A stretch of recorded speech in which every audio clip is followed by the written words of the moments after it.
The day started normal. Birds flew, children laughed. People went to work, the sky was blue, the world was at peace. For the first time in decades, no wars were happening. Technology had made life easier. Hunger had dropped. People believed the worst was behind them. They were wrong. At exactly 9:47 a.m. Something strange happened. Over 37 cities, the sky turned black. It didn't happen slowly. It was instant. 1 second bright sunlight. Next second darkness. A giant shadow had covered the world.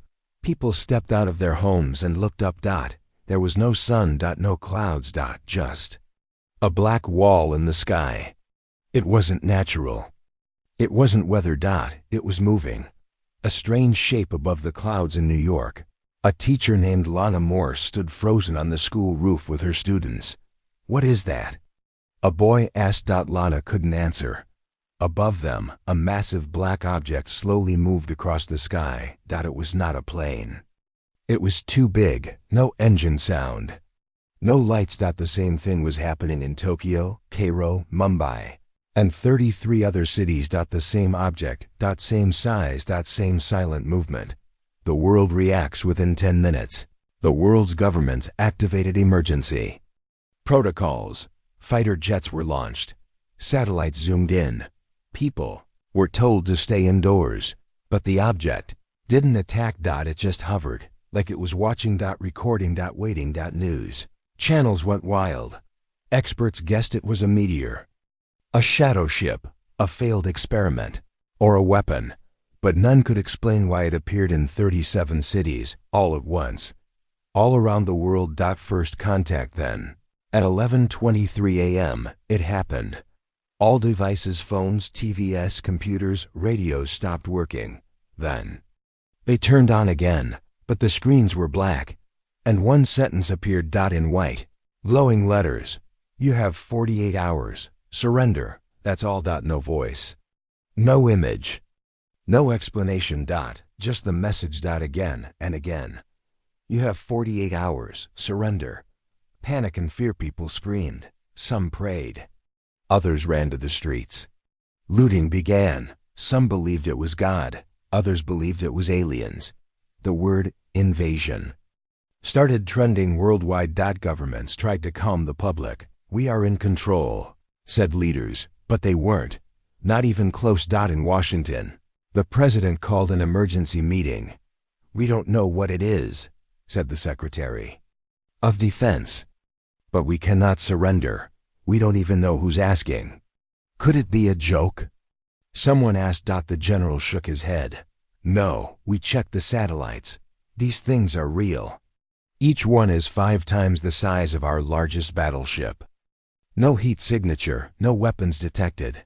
But they're alive. Watching." The signal hacker far away in a small underground lab in Canada.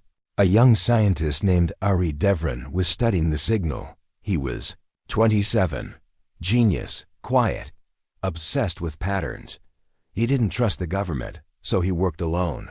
He had recorded the message. Now he was playing it frame by frame. Suddenly, he saw something strange.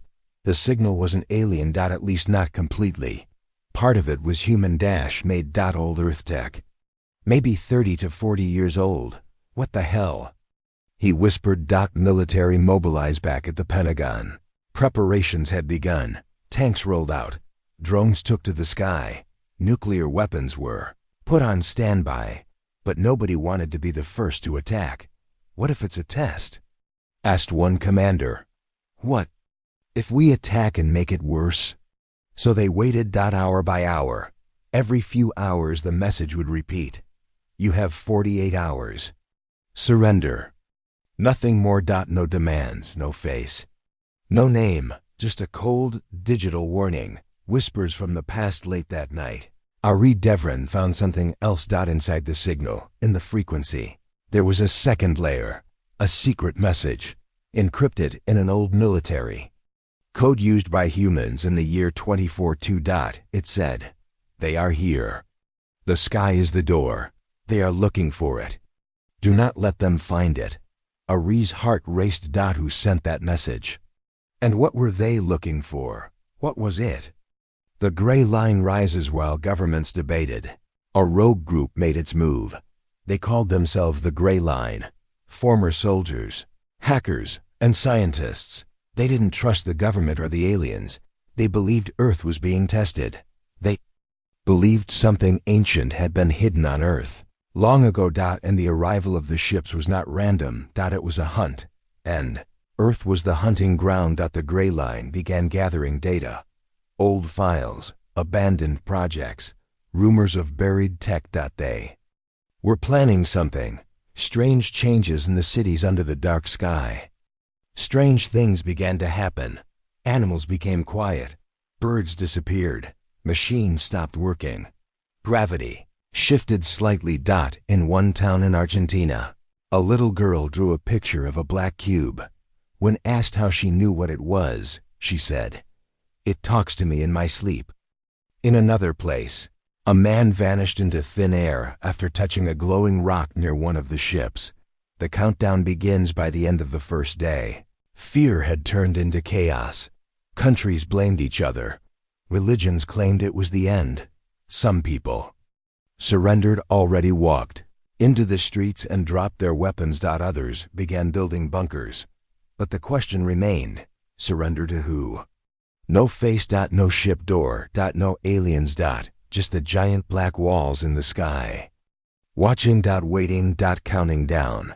Ari's discovery. The next morning, Ari called someone he hadn't spoken to in years. An old professor named Dr. Elia Cross, once the lead on a secret space program called Project Seraphim, shut down in 2042.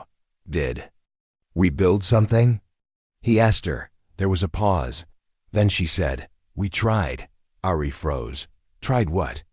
Dr. Cross whispered, "To protect Earth from something that already knew we existed." Ending twist. Not the first time before Ari could ask more. His screen went black. The message appeared again, but this time one extra line. "You have 36 hours. Surrender." This is not your first warning. The world held its breath. Not the first. Warning? What did that mean? Had this happened before? Had humanity already failed once? The sky turned black. 37 cities around the world were covered by giant unknown objects. A message was broadcasted. You have 48 hours. Surrender. A scientist named Ari Devrin found something inside the signal, a human-made code. An old message. They are here. The sky is the door. Do not let them find it. Scene 1. The missing years. Ari Devrin sat alone in his dark lab. Only the soft light of his computer glowed in the room. He stared at the screen, trying to understand. The message. They are here. Do not let them find it. He opened an old server, a backup from when he worked for the Orbital Research Division 5 years ago. He typed in a code he hadn't used in years. Access level. The Lysae K files began to appear. Most were locked. But one folder opened. Project Seraphim classified. Year 2042. Scene 2. Secrets from the shadows in Washington, D.C. Deep inside a hidden base under the Pentagon, General Armin Voss stared at a large screen showing the 37 hovering ships. A voice called out, "Sir, we have a breach in the Black Archive." The general turned sharply. Who breached it? Someone named Ari Devrin. The general's face changed. Get and me, Dr. Elia Cross, now.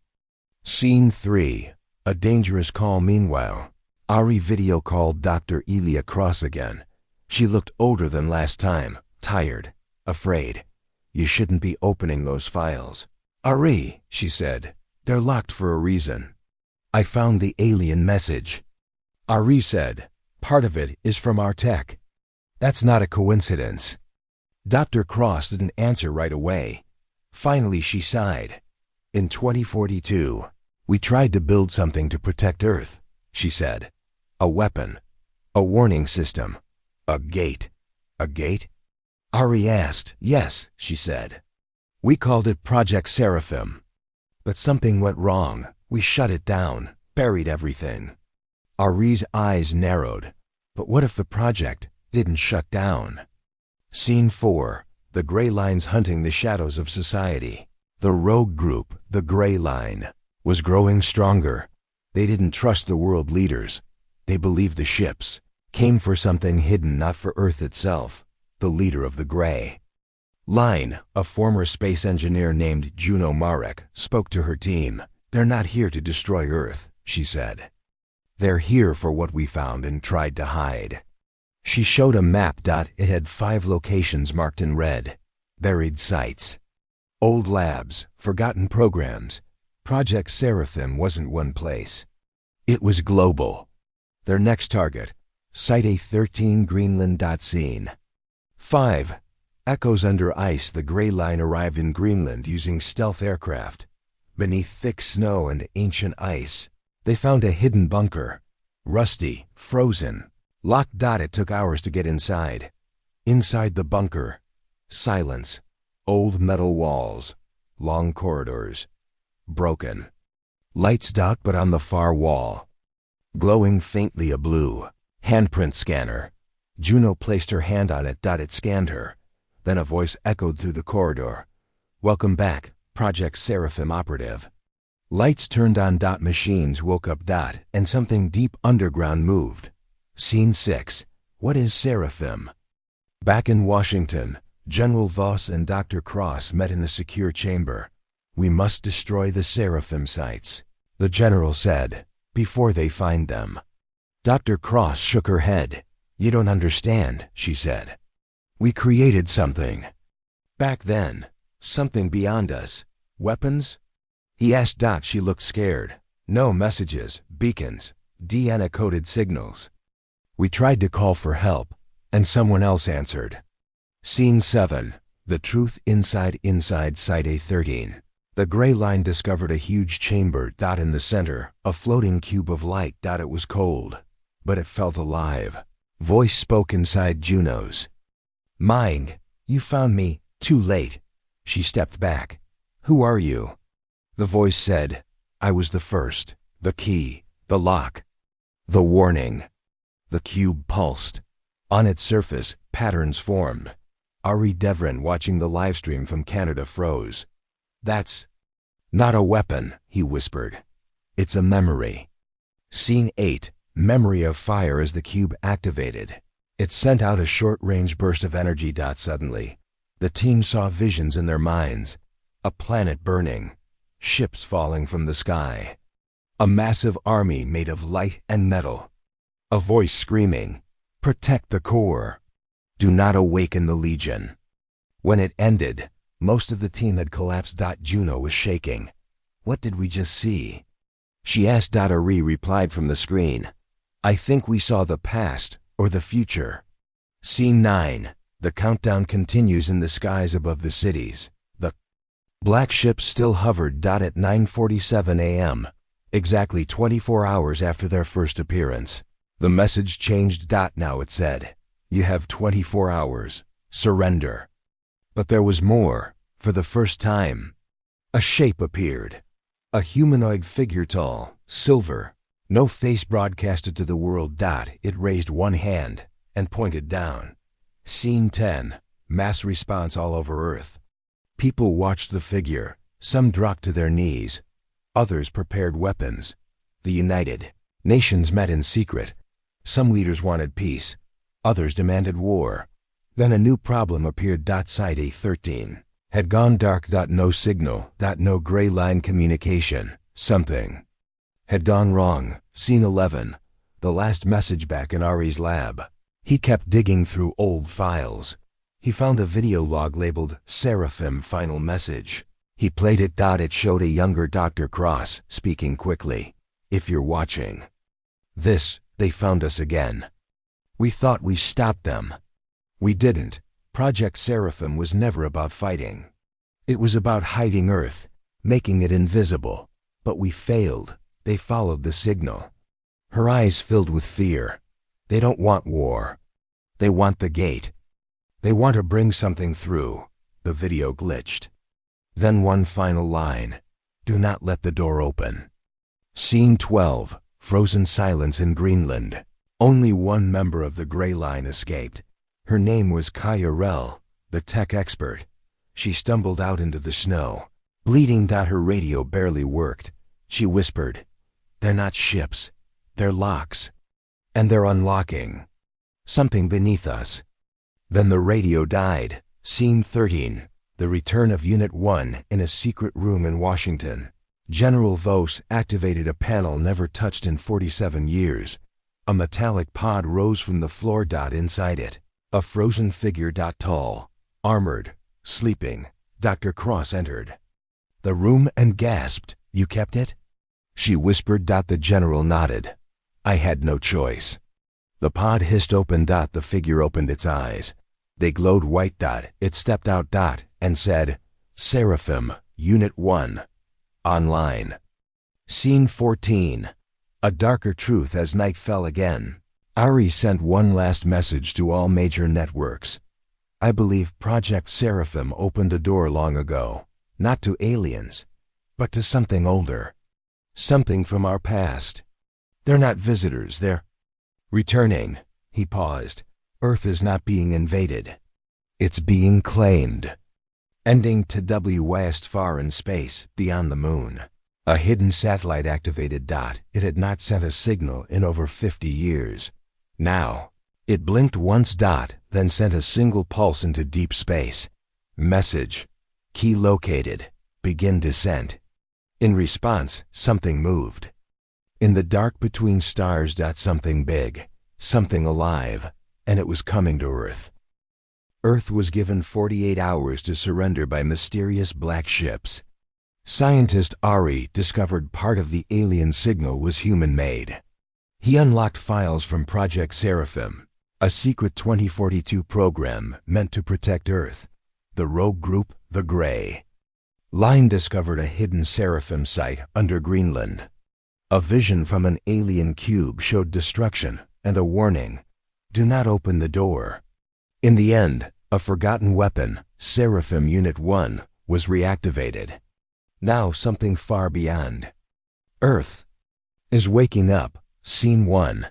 Inside the bones beneath the ice in Greenland.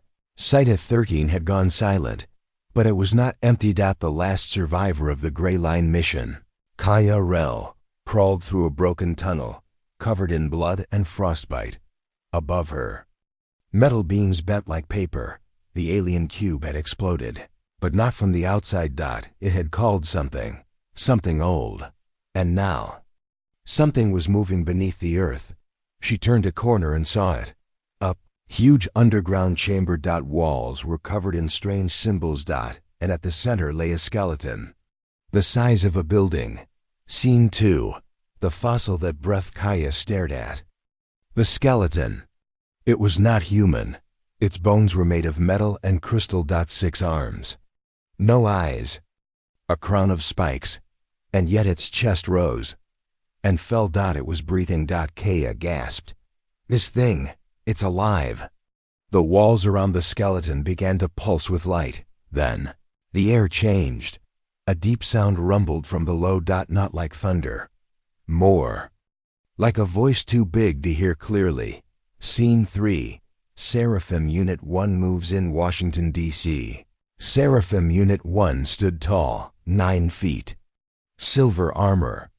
Glowing eyes. It looked human, but was not. It had no face. It spoke in a deep, calm voice. "Target locations detected. 2 seals remain." General Voss asked, "What seals? What's coming?" Dr. Elia Cross stepped forward. "The ships above. U.S. aren't the enemy. They're locks." "Locks for what?" She answered slowly. "Something buried long ago. Something we tried to hide beneath Earth's surface." Scene 4. The deep memory back in Canada. Ari Devrin replayed the Seraphim files. One file was different, corrupted, and half lost. He repaired it. It showed a video log of early experiments. 2041. Site B-17. Mongolia scientists had found something underground. Not a ship, not metal. A skull. Huge. Covered in unknown carvings. They thought it was dead, until it opened one eye. After that, all records were sealed. One scientist went mad. Two vanished.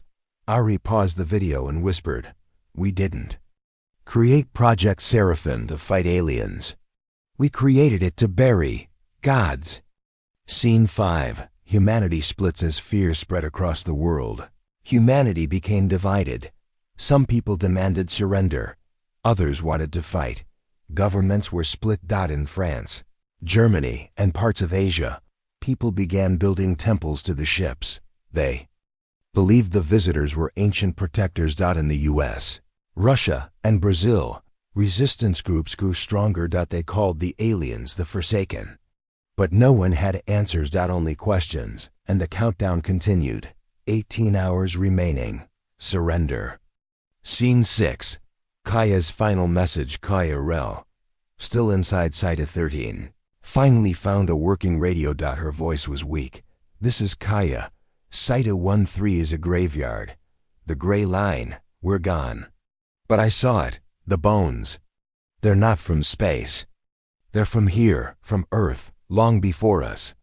She coughed blood. "They're not coming to invade. They're coming to wake their dead." Then silence. The signal died. Scene 7. The awakening deep inside Sita 13. The giant skeleton stirred again. Bones cracked. Crystals on its arms lit up. From above, the nearest black ship hovering in the sky glowed in response. Energy beams shot from the ship into the ice. The entire site began to shake. Then, the skeleton opened its mouth. A silent scream. Waves of psychic energy burst across the region. Birds fell from the sky. Animals ran wild. Nearby, satellites failed, and something ancient opened its eyes. Scene 8. Ari's theory. Ari gathered a secret meeting with a few trusted people from around the world. He shared his theory. Earth is not a battlefield. It's a tomb. Long ago, maybe before humans even existed, a war happened here. We sealed their dead under our mountains, oceans, and ice. But now, the key has returned. He drew a symbol on a board, 3 circles inside a triangle. This is the Seraphim seal. We broke one already. 2 more remain. If all are broken, they wake up. Scene 9. Race to seal 2. Cross confirmed it. There are 2 more sites. One under the Pacific Ocean Trench. The other in Africa's ancient desert. General Voss activated Unit 1. Then we go now. We destroy the tombs before they rise. Ari warned him. If you go in shooting, you might trigger them. But Voss ignored him. Scene 10. Under the sea, an elite team was sent to the Mariana Trench, the deepest point on Earth. There, miles below the ocean, they found Site B-2. It was not a building. It was a black spiral tower, growing out of the seabed. Team entered. No resistance. Inside, the walls moved like breathing skin. One soldier touched the spiral wall. He instantly screamed. His body twisted. Eyes turned black. Before they could react, the tower lit up. From the ocean floor, something rose. Not a creature. A gate. It began to open. Scene 11. Earth shakes. Earthquakes struck in 3 places at once. Mariana Trench, Sahara Desert, Northern Greenland. All 3 Seraphim sites were now active. The black ships above. Earth began to change. Panels opened on their sides. Light poured out, but they still didn't fire. They were not attackers. They were guards, and their job? Stop what's beneath. Scene 12. Unit 1's warning. Seraphim Unit 1 stood before a military board. Its voice echoed in the room. Seals are failing. The gate will open. Prepare for extinction. General Voss yelled. Then how do we stop it? Unit 1 turned slowly. Awaken the others. What others? Unit 1 looked straight at Dr. Cross. She whispered. You mean Seraphim Units 2 through 6. He nodded. They were hidden, scattered across Earth. But if we don't wake them. The screen behind them showed one sentence. The old ones will rise. Scene 13. The silent city in Africa. A hidden team entered. Site C9. A tomb in the desert sands. Inside, they found an ancient city buried under miles of rock. Statues of tall beings stood everywhere, all headless. At the center of the city, a crystal platform. One scientist approached. It glowed. A voice spoke from it. Your kind walks in our bones, but our minds never died. Suddenly, all the statues turned to face them. Then everything went dark. Scene 14. Final hours. With only 10 hours left in the countdown, Earth's leaders finally spoke to the public. They admitted the truth. The black ships were not enemies. They were holding something beneath Earth, and the seals were failing. Panic spread. Some people left cities. Others joined cults, worshipping the old bones. And above it all, the ships remained quiet. Watching. Ending. TWYST. Far away, in deep space, something responded to Earth's final satellite pulse. A creature as big as the moon, made of bones, metal, and fire. It moved, not with rockets, but like a god swimming through black water. On its back were thousands of sleeping bodies. And as it turned toward Earth, a whisper echoed across space. The tomb is breaking. The children are waking. We are coming home. The black ships hover silently above Earth. The countdown for surrender ticks down. Project Seraphim's ancient secrets are revealed. Earth is a tomb. Buried giant skeletons and gates begin to awaken. The first Seraphim unit reactivated. 2. More seals are breaking. Chaos spreads worldwide. A massive ancient creature moves toward Earth from deep space. Now the last hope. Awaken the hidden guardians. Scene 1. The calm before the storm. Deep inside a secure underground base, General Armin Vos stared at the flickering map. 3 glowing red dots mark the active Seraphim sites: Greenland, the Mariana Trench, and the Sahara Desert. Beside him, Dr. Elia Cross stood tense. The room was filled with military officers and scientists, but silence hung heavy in the air. Outside, the black ships still loomed like giants, silent watchers. No one knew exactly what would happen when the gates fully opened. Scene 2. The secret chamber. Suddenly, the heavy metal doors opened. A figure entered, a young woman with silver hair and sharp eyes.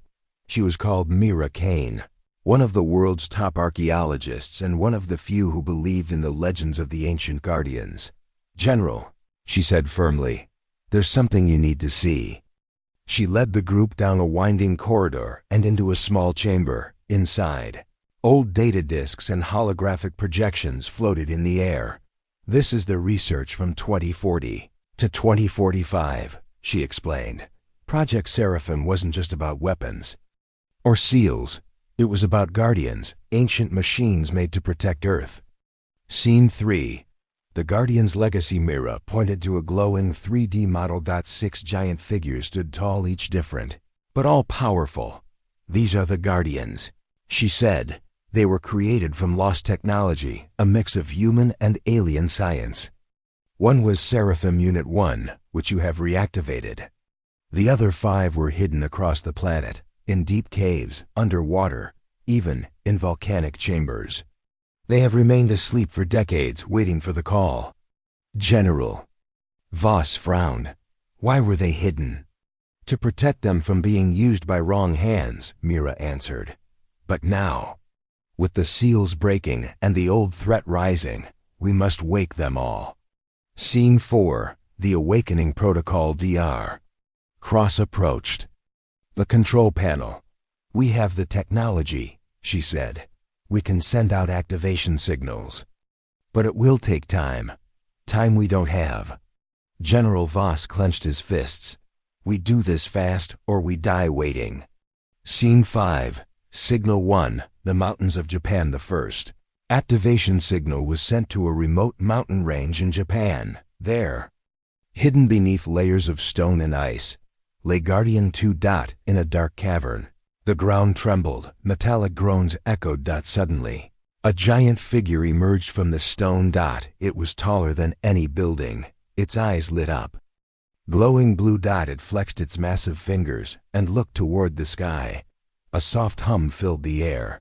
The Guardian was awake. Scene 6. Signal 2. The Amazon depths. Next, the signal reached the dense Amazon jungle, deep underground, beneath roots and soil. Guardian 3 stirred. Unlike the others, this Guardian was sleek and fast.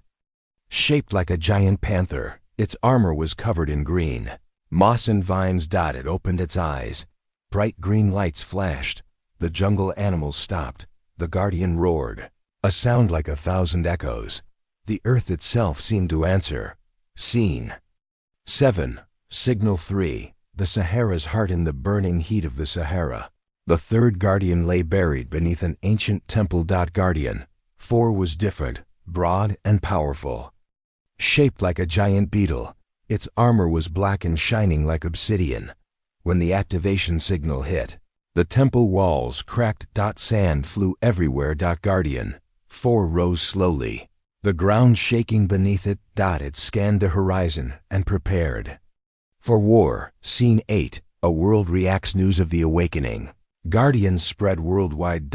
Some called them heroes. Others called them monsters. Religious groups debated if they were gods or demons. Meanwhile, the black ships still hovered. No one knew if the ships were allies or enemies, but the countdown continued. Only 6 hours left. Scene 9. The enemy moves far above Earth. Inside the largest black ship, the silver humanoid figure from before appeared. Again. Its voice was cold, clear, and commanding. Guardians awaken. Threat confirmed. It sent orders to the other ships. More panels opened. More light poured out. The ships began to move, not to attack Earth, but toward the deep underground, toward the gates. Scene 10. The battle begins underground. At the same time, beneath Greenland, the giant skeleton was fully awake. It stretched its enormous arms. Its eyes glowed red. Psychic waves poured out, affecting minds miles away. At the Mariana Trench, the black spiral tower opened fully. Creatures of bone and metal began to rise from the ocean floor. In the Sahara, the headless statues started to move. The old city woke up. Scene 11.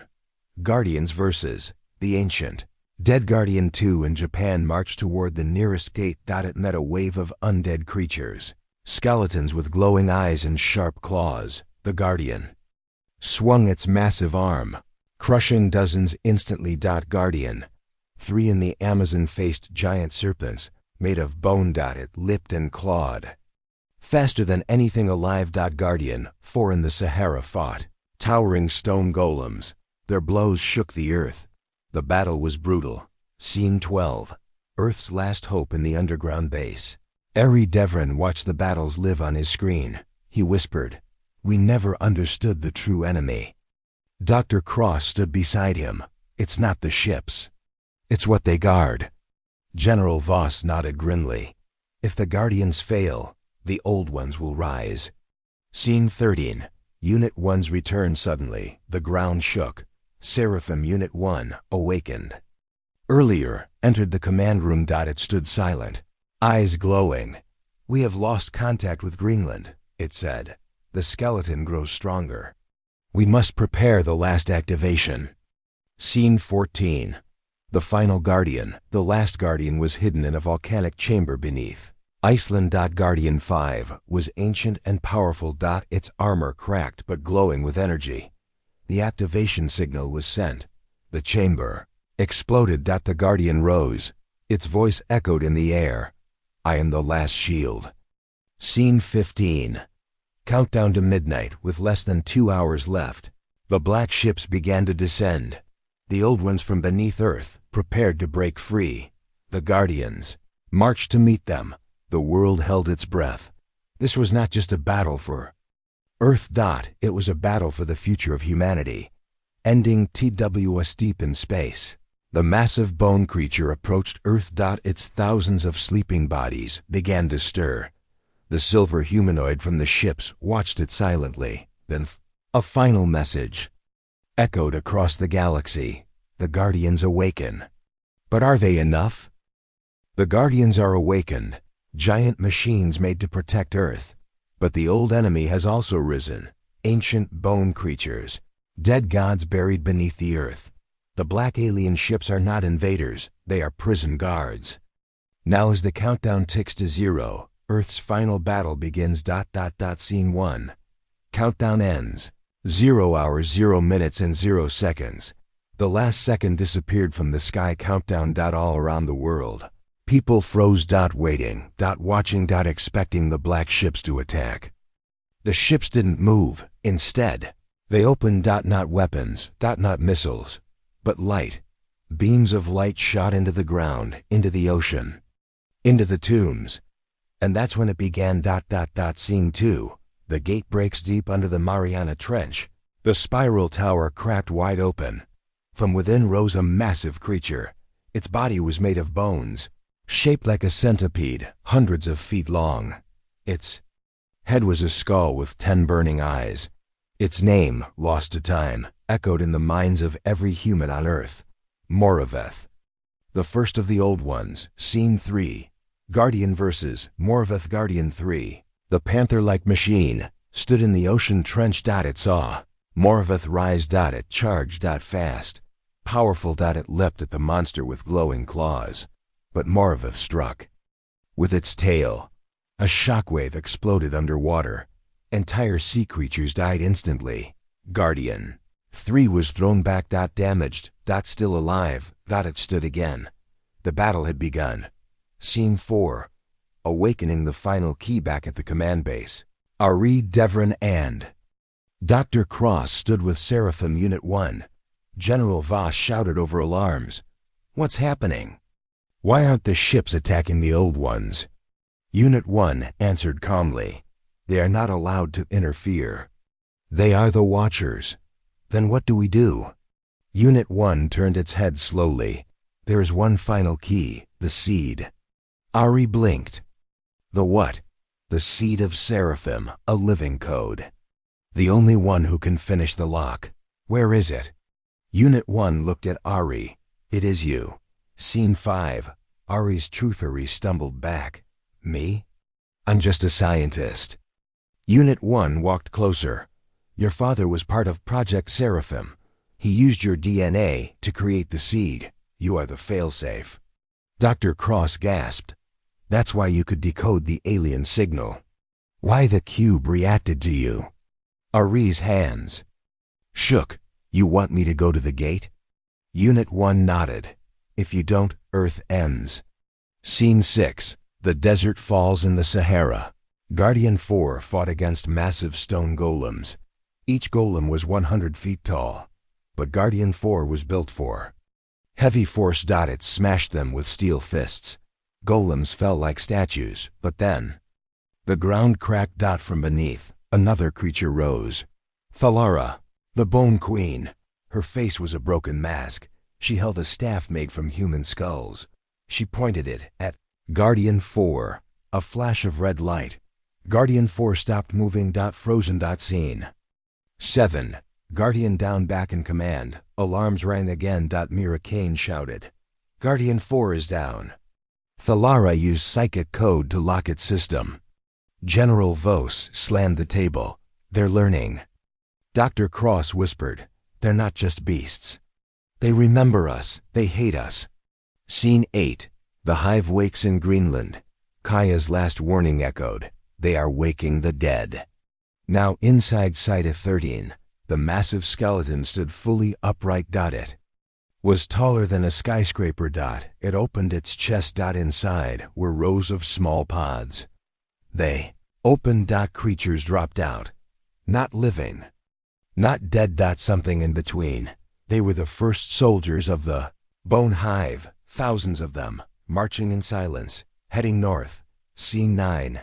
Guardians. Unite. Seraphim Unit 1 led Guardian 2 and Guardian 5 toward the Greenland site. The ice cracked under their steps. They arrived just as the Bone Hive crossed the frozen field. Unit 1 raised its arm. A blade shot out. Guardian 2 readied its cannon. Guardian 5 charged energy in its chest. The battle was brutal. lasers, blades, roars, bone. Soldiers climbed onto Guardian 2's back. Guardian 5 used a blast wave, burning hundreds. But still. More came. Endless. Scene 10. The journey of Ari and Dr. Cross boarded a small craft. Their mission: reach the central gate, the core under the Greenland site. Ari held a glowing capsule, his DNA code. The seed. As they flew, the world below burned. He whispered, "What if I can't stop it?" Dr. Cross answered, "Then you die trying." Scene 11. The inner gate. They reached the gate. A black stone arch, buried in an ancient cavern. Symbols glowed on its surface. Ari stepped forward. Gate reacted. It spoke in a voice that was not a voice. Seed confirmed. Final command required. Ari placed his hand on the stone. It lit up. But then it screamed. Scene 12. The temptation in his mind. Ari was no longer on Earth. He floated in darkness. And in front of him stood Moraveth. The creature spoke inside. His thoughts: "You can stop this. But why would you? We were the first. Your kind buried us, feared us. But you are different. Join us." Ari clenched his fists. "No." Moraveth showed him a vision. Earth, peaceful, under Old One rule. "A lie." Ari shouted, "I'm human. I fight for them." Scene 13. The final choice. Ari returned to the real world, his hand still on the gate. He looked at Dr. Cross. She nodded. He pressed the capsule into the gate. Light exploded. The symbols changed. And then the bone hive stopped. Scene 14. Collapse across the world. The old ones began to freeze. Thalara shrieked and shattered into dust. Moraveth roared one last time. Guardian 3 slammed into him, pushing him back into the trench. Guardian 2 stabbed through a final monster. Guardian 5 used its last energy to vaporize the hive. The war was ending. Scene 15. The sacrifice. But the gate was overloading. The energy was too much. Ari fell to his knees, blood from his nose, his eyes glowing. Dr. Cross tried to pull him back. He smiled. "I can't leave now. I'm the key." He looked at her one last time. "Tell Earth to remember." The gate closed. Ari was gone. Scene 16. Aftermath. Sky turned quiet. The ships slowly ascended. Their job was done. No words. No weapons. Just silence. Humanity watched them leave. And for the first time in days, the sun rose, ending. Tibli was somewhere deep beneath the earth. One eye open. Not bone. Not machine. But something else. Watching. Waiting. And a whisper came through the dirt. "The seed is not alone." Ari Devrin sacrificed himself to close the final gate, using his DNA as the seed of Seraphim. The Guardians destroyed the bone hive and the old ones crumbled. The black alien ships left silently. Peace returned. But beneath the earth, something else opened its eye. Scene 1. The quiet world. Had been 2 weeks since the war ended. The skies were clear. The black ships had vanished. No explosions, no monsters, no more countdowns. Across Earth, cities began to rebuild. People returned to their homes. News reporters called it the silent victory. But not everyone was celebrating. Dr. Elia Cross sat in the ruins of Site 13, staring at the sealed gate. There were no more monsters, but there were no answers either, and no sign of Ari. She whispered, "Was it really over?" Scene 2. The return of Mira Kainfar in the Himalayas. Mira Kain entered an ancient temple. She wasn't alone. Beside her stood Commander Ral Jin of Guardian Division. They were following a weak signal, a code sent from deep below the earth. Just 3 words: "Still alive, help." Mira's eyes widened. "It's him." Commander Jin frowned. "Ari?" She nodded. "I'm sure of it." They moved deeper into the mountain, following the signal. The path led to a sealed door. Old symbols glowed on its surface. Not alien. Human. Scene 3. Strange readings at New Geneva Command. General Voss reviewed satellite data. A new gravitational pull had appeared deep in the Arctic Circle. It was steady, pulsing like a heartbeat.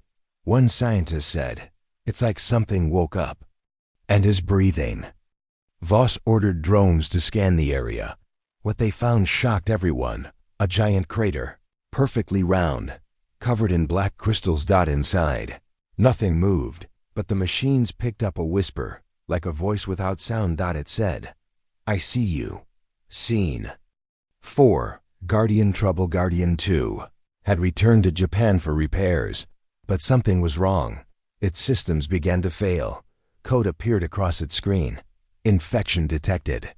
Its pilot, LT Hanasora, tried to shut it down, but the Guardian moved on. Its own. It walked toward the ocean. Eyes no longer blue, but red. It vanished beneath the waves. Gone. Scene 5. Beneath the mountain. Mira and Jin finally opened the sealed door. A wave of cold air rushed out. Inside was a stairway, made of black stone, torches lit by themselves.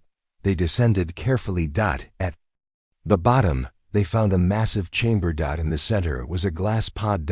And inside it, Redevran. Alive. Eyes closed, floating in blue liquid, but his body was changing. Faint lines of glowing gold ran through his veins. Mira touched the pod. Suddenly, his eyes opened. Gold light flashed. He gasped. "They're not gone.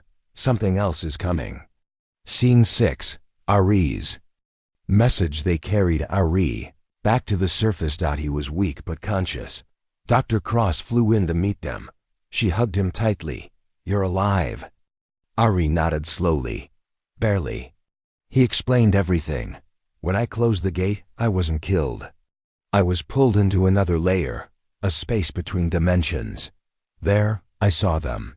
The real enemy. Not bones, not machines, but shadows. They don't live. They don't die. They feed on memory and thought. They call themselves the Void Kin." Scene 7. The Memory Breakers in London. Strange things began happening. People forgot entire days. Some forgot who they were. Hospitals filled with patients, showing memory collapse. Security footage showed nothing, but some cameras picked up blurry shapes, tall, dark, like smoke in human form. One survivor whispered, "They took my face." Scene 8. Project Echo launched back at New Geneva. General Voss called an emergency. Council. Ari was placed into protection. The Guardians were checked for corruption. One had gone missing. 2 were showing strange code patterns. Unit 1, now silent, refused to speak. Dr. Cross began a new program. Project Echo. Its goal, find a way to fight the Void Kin, enemies made of silence and thought. She said, "We need weapons of the mind." Scene 9. The Whispering Crater. A science team was sent to the Arctic crater. As they moved closer, their cameras went dark. One by one, the team stopped responding. A week later, a single drone returned. Its footage showed a terrifying shape, a tall humanoid made of black mist. Its head had no face, just mouths, whispering.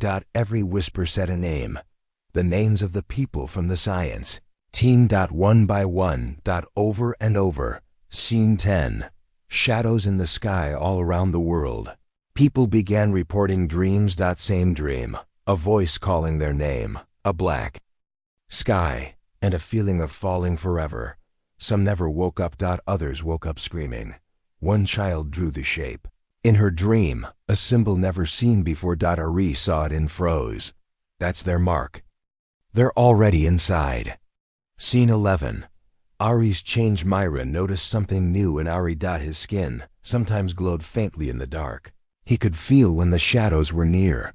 He could even hear them whispering. Dr. Cross ran tests. She said, "Your body is changing." The seed code didn't just unlock the gate, it unlocked you. Ari looked into the mirror. His eyes flashed gold for a second. And he whispered, "Then let me become the weapon." Scene 12. A new Guardian. Unit 1, silent since the battle. finally spoke. I have received new instructions. Everyone turned. Unit 1 said clearly, a new threat approaches. The old Guardians are not enough. You must build one more. But this time, the pilot is not human. All eyes turned to Wari. Unit 1 continued. He is more than human. He is Seraphim now. Scene 13. Rise of Seraphim. Zero construction began on a new type of Guardian. Stronger than the others. Faster. Built not from metal, but from memory, light, and void-stabilized alloys. Its name, Seraphim. Zero. Ari would pilot it not from inside, but from within his mind. A link stronger than any machine. Dr. Cross looked at him. Are you ready? He answered calmly. I've seen the darkness. I'm not afraid anymore. Scene 14. The sky tears again. The stars blinked. And then 1 vanished. Not a meteor. Not a ship, but a hole. A black scar in space. From it, something began to come through. Massive, silent. A hand made of shadows, reaching for Earth. A voice filled the world's radios. You locked the gate, but not the door. We are coming. Scene 15. The fight for thought. The void keen began attacking minds directly. Satellites failed. Memory records were erased. History started vanishing. Entire books went blank. Statues melted. Museums emptied. People forgot their own parents. Time twisted. And yet, Ari stood strong, because his mind had touched the void, and survived. He said, they erased to conquer, but we remember to resist.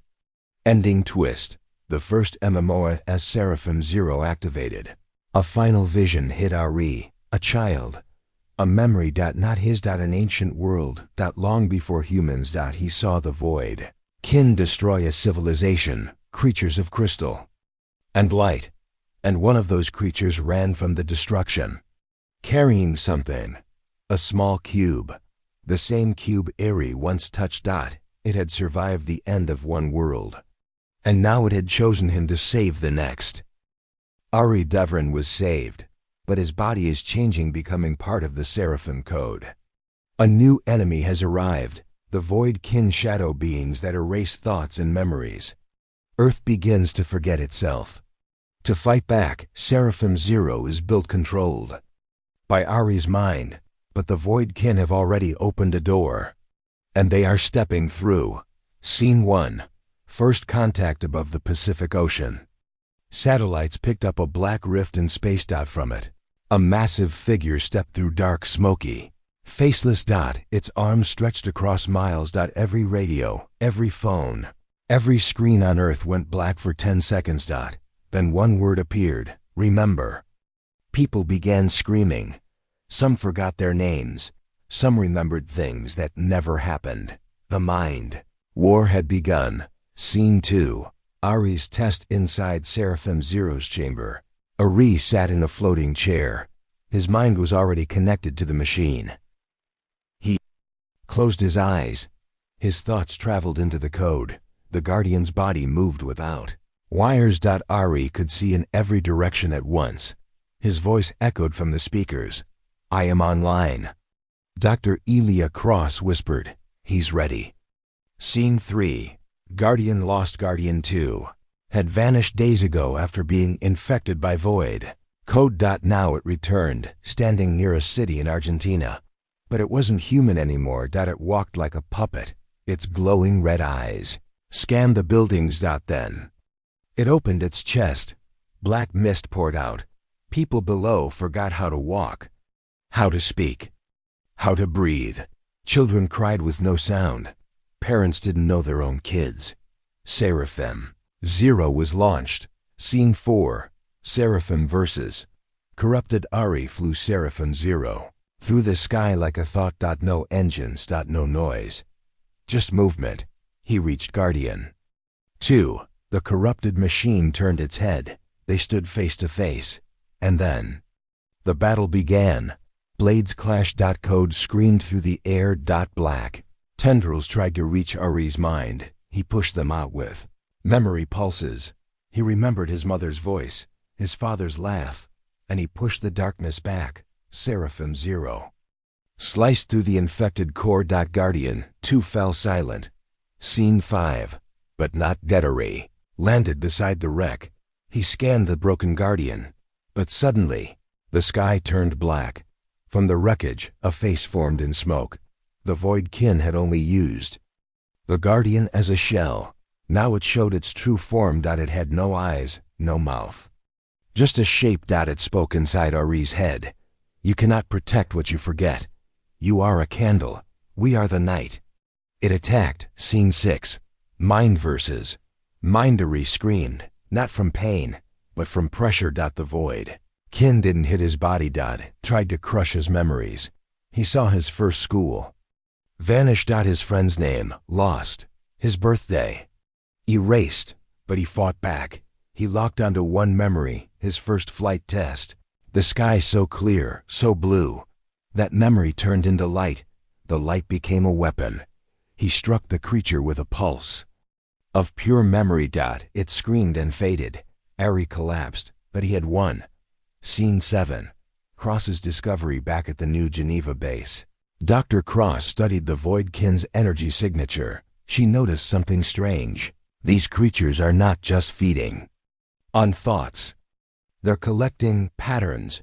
General Vos frowned. Patterns? Human patterns, beliefs, history. They're copying us. Why? Cross turned the screen.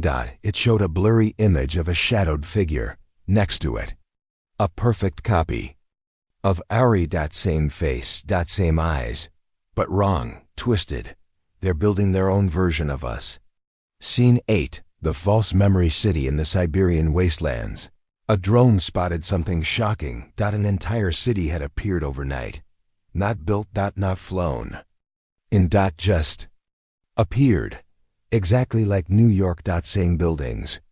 Same streets. But empty. No people. Just echoing sounds. Mira Kane led a team to explore. They walked through streets where nothing aged. Shadows walked. Like people. Voices called their names, but no one was there. One soldier touched a wall and vanished. Mira yelled, "Fall back." But the city faded again. Like a memory forgotten. Scene 9. Ari's doubt. Back in the chamber, Ari lay in bed. His hands shook. His memories felt weaker. Dr. Cross sat beside him. "You need rest." Ari looked at her. "What if I lose myself?" "What if I forget who I am?" Cross held his hand. "Then we'll remember for you. You're not alone." Scene 10. The dream trap. That night, Ari had a dream. He was in his old home. His parents were alive. The war had never happened. He had never been chosen. He smiled. But something felt wrong. Too perfect. He looked into a mirror and saw the Void Ari. The copy. It smiled back and said, "You belong here now." Ari punched the glass. He woke up gasping. They were trying to trap him. Through dreams. Through lies. Through hope. Scene 11.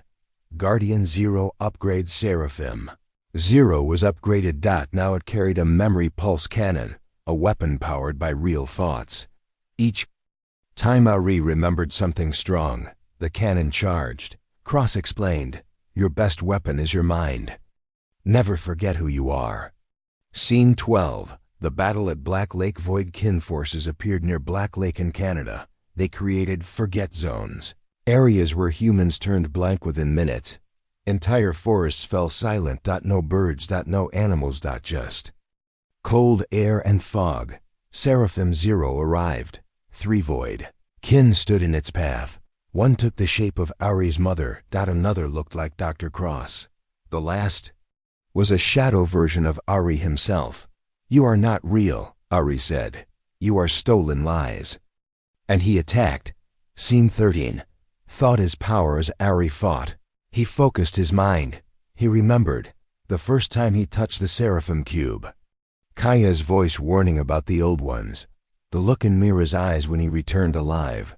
Dr. Cross's courage. The people screaming in fear. Every memory gave him power. Seraphim 0 pulsed with light. The cannon fired, a blast of golden thought. The shadows Burn. They howled. And they vanished. Scene 14. Earth remembers. News spread of Ari's victory. People began to share memories. Not just on screens, but in songs. In stories. In paintings. They taught children about the war. They wrote books. They sang names. They remembered. And the void kin began to weaken, because Earth had learned, if you hold on to memory, you cannot be erased. Scene 15. The last whisper, but deep in the rift above Earth. Something moved, bigger than the ships. Bigger than the Guardians. The original source. Ari felt it in his bones. Dr. Cross called it the Mind Core, the leader of the void kin. If it arrived, Earth's memories would vanish completely. All history, all identity. Lost. Ari stood before the control pod. It's time. I'm going to the rift. Ending twist.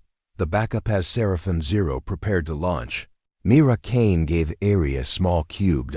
It was glowing faintly. What is this? He asked. Mira smiled. It's your backup memory. Every important thing about you, stored here.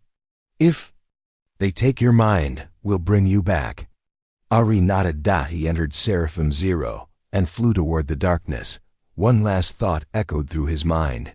I remember who I am, and I will never forget Earth. Scene 1. The rift. The stars around the rift were gone. Nothing moved. Nothing breathed. Even light refused to enter. Inside this darkness, Seraphim Zero floated, glowing softly. Ari Devran sat inside the control core, connected directly to the machine. His mind stretched into the cold. He felt voices, whispers without sound. The void kin were near, but this place was deeper. This was where thoughts went to die. And at the center of it all, he saw it, the Mind Core, a planet-sized sphere of shadow. Moving, breathing. Alive. Scene 2. Earth watches back on Earth. Every screen showed Seraphim Zero heading into the rift. People gathered in cities, towns, and homes. No one spoke. They all waited. Dr. Alia Cross stood by the main terminal. She whispered, "Come back, Ari." General Voss nodded slowly. If he fails, Earth forgets itself. Scene 3. The welcome. Ari flew closer. Suddenly, the darkness around him twisted. It took shape. He was no longer in space. He was standing in his old school. His friends were laughing. His mother waved from the window. His dog barked and ran to him. Everything felt real. Warm. Safe. Too safe.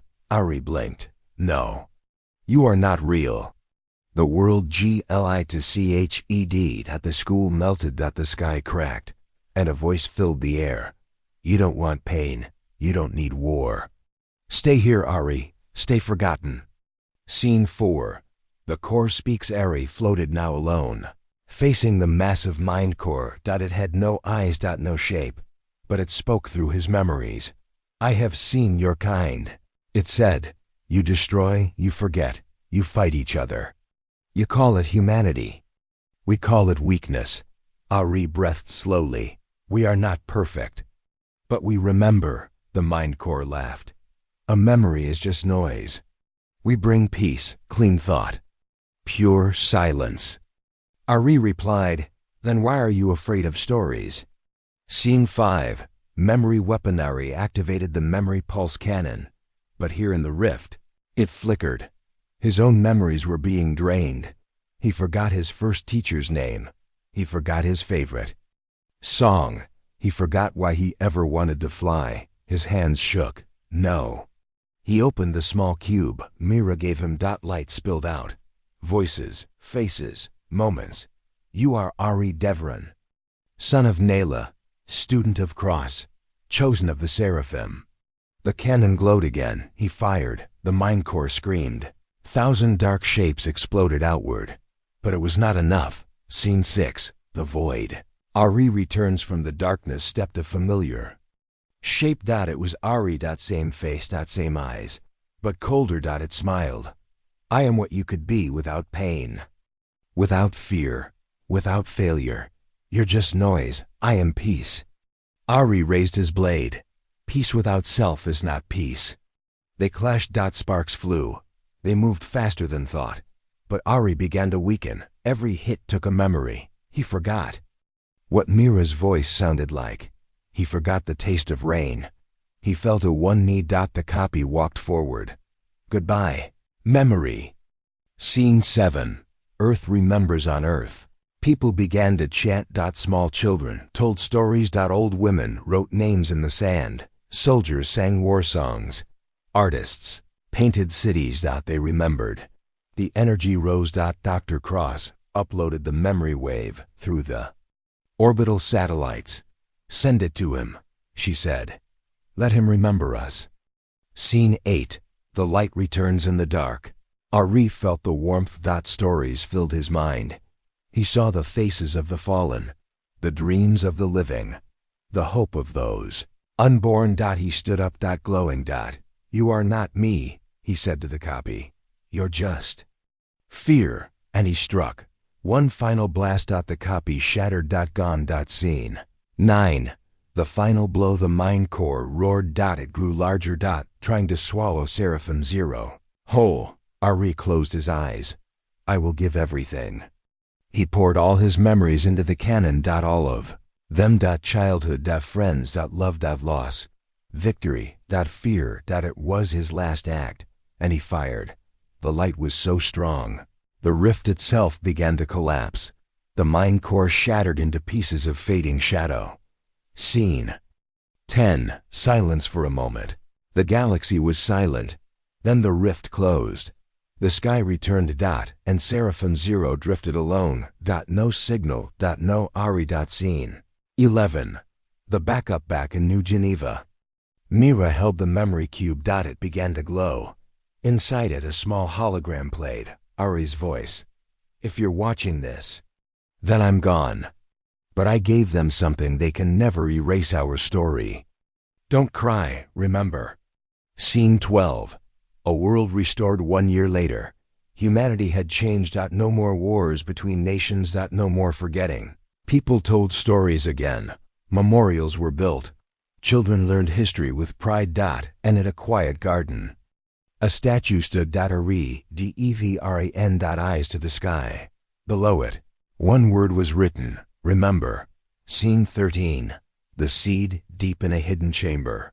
Dr. Cross walked into a sealed lab. There, floating in a glass chamber, was a faint light, a memory pattern.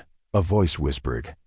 Softly, where am I? Cross smiled. You're home. We saved you, Ari. The war is over.